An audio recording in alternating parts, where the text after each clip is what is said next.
This is a short tutorial on how to complete bar charts for the functional skills test. Now, bar charts usually come, well, more often than not come around the same time as the average questions. So you'll be asked to work out an average and then be able to put that into a chart.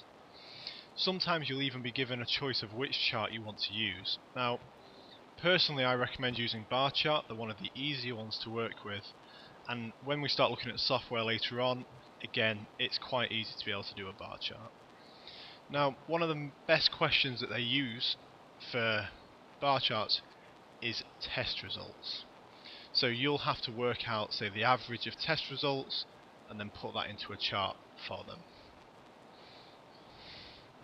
So we're going to run through a quick demonstration of test results here, and we're just going to use 4 students, and we're going to give them very simple names: student A, B, C and D. I'm just going to make up some quick test results here just so we've got something to work with in a minute.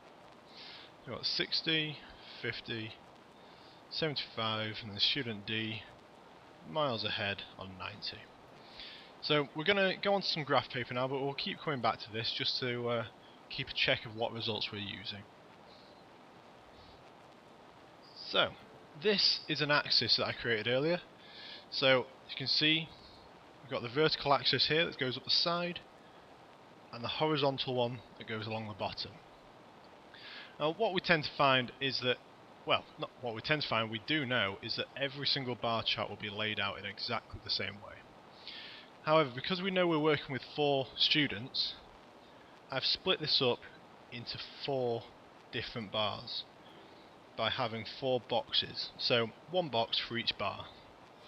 And then the main part is to work out what scale we need going up the side here. Now, if you were drawing the axis, you could make it go up in 10s, 15s, 20s, pretty much whatever you wanted, as long as it fits on. So, for this one, I counted out and we couldn't go up using one of these full boxes in 10s. It's not quite going to fit. So what we can do is we can go up in 20s instead. So we've got 20, 40, 60, 80, 100, and a little bit just on the top. Now, this is the basic layout for all of them.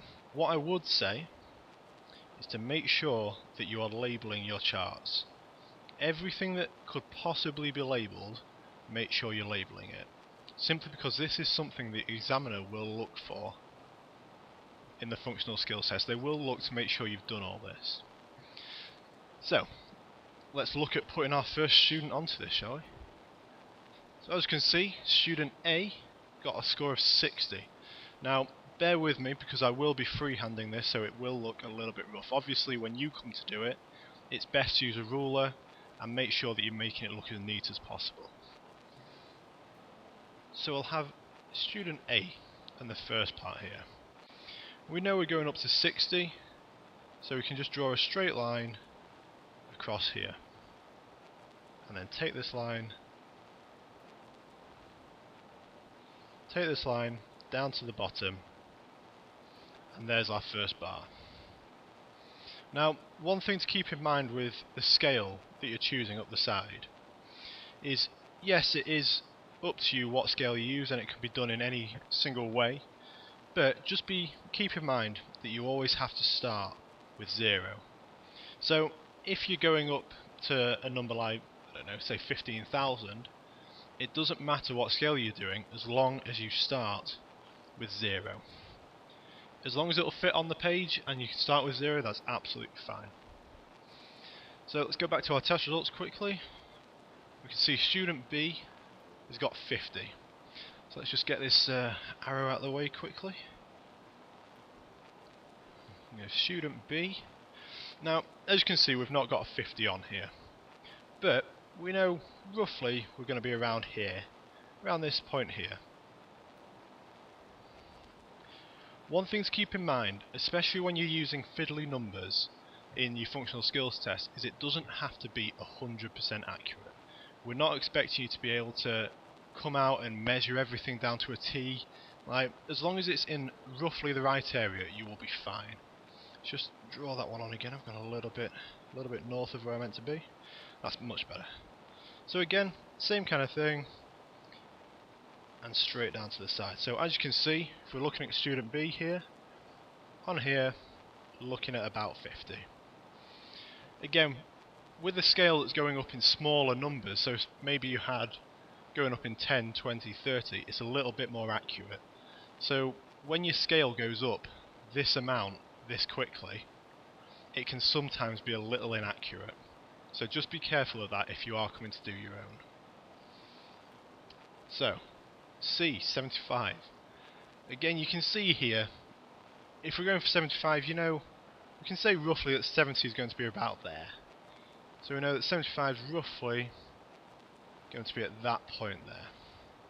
Like I said before, don't worry if you are very slightly out.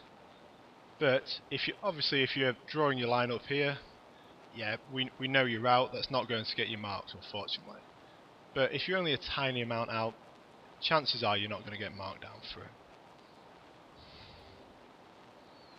And then just as before, straight down, and that's student C. And so on. And obviously we can do the next one just to finish off quickly. Same kind of thing. And this is basically our standard bar chart completed. Now, there are certain things that we need to keep in mind here. Obviously it looks alright at the moment. It looks a bit messy because I've not used a ruler or anything, but it looks alright. So what do we need to kind of take into account now? Well, one of the things is the title.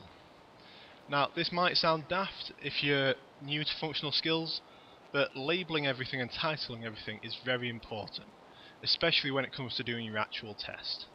So, something on here like a quick title saying, I don't know, oops, need the pen back, let's try that.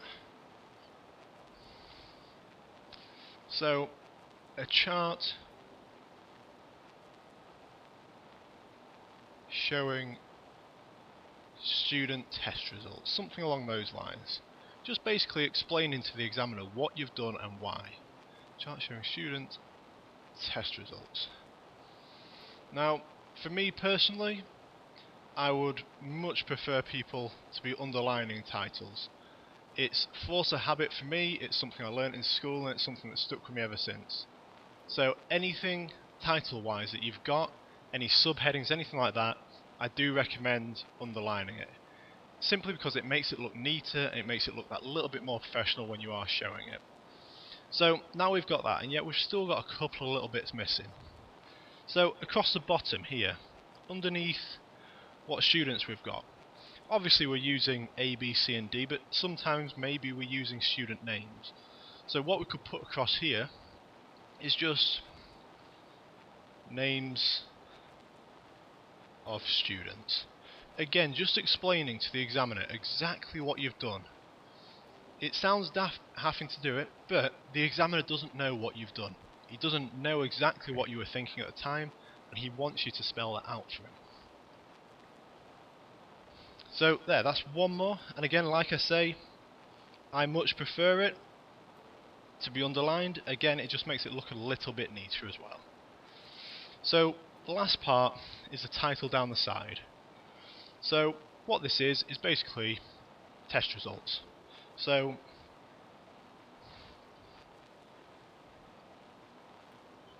literally just a very, very quick title of test scores. Now it's looking much better. You can see how it's looking much more professional. You've got your titles, you've got your subheadings, and you've got your bar chart looking nice and neat. Obviously try and make it look a little bit neater than the one I've done here, but still. And that is the end of creating bar charts for functional skills.